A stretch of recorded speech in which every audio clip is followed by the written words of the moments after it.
سؤال المغفرة بين السجدتين.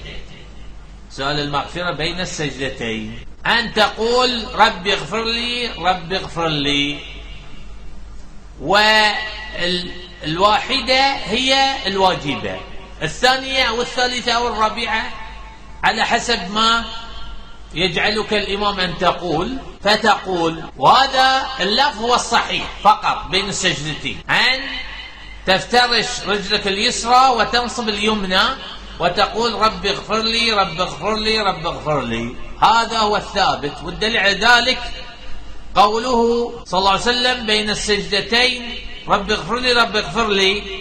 وهذا الحديث أخرجه مسلم في صحيحه، وأبو داود في سننه، والترمذي في سننه، وفي الشمائل المحمدية، والنسائي في سننه، والطحاوي في مشكل الآثار، والطيالسي في مسنده، والحاكم في المستدرك، وغيرهم. والنبي صلى الله عليه وسلم داوم على سؤال المغفرة، وهذا من فعله. والنبي صلى الله عليه وسلم قال صلوا كما رأيتموني أصلي، كما في حديث مالك بن الحويرث صحيح البخاري. فهذا هو الثابت، غير ذلك لا تقول. وأما ما تعاهد عليه الناس الآن، يعني أكثر المصلين يقولون هذا الدعاء بين السجدتين، كما في حديث ابن عباس رضي الله عنهما قال أن النبي صلى الله عليه وسلم كان يقول بين السجدتين اللهم اغفر لي وارحمني واجبرني واهدني وارزقني، فهو حديث ضعيف لا يصح.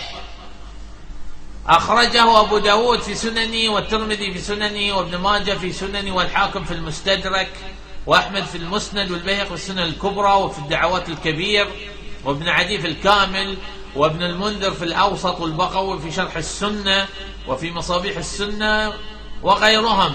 وفي سنده حبيب بن أبي ثابت وهو مدلس، وقد عنعن ولم يصرح بالتحديث، فالإسناد ضعيف. وصفه بالتدليس ابن خزيمة والدارقطني وغيرهما.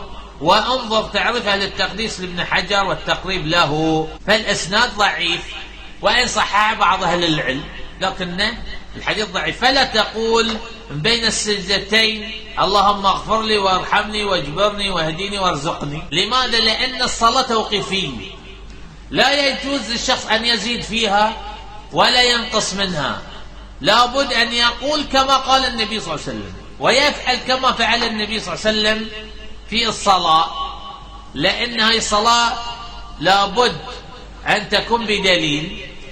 ولذلك لا يقول العبد هذا، بل يقول رب اغفر لي رب اغفر لي. هذا الثابت عن النبي صلى الله عليه وسلم.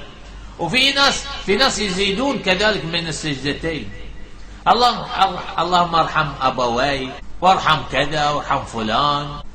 فهذه صلاة عبادة توقيفية، لا يجوز أن يأتي الشخص بألفاظ وأدعية ليست هي من الصلاة.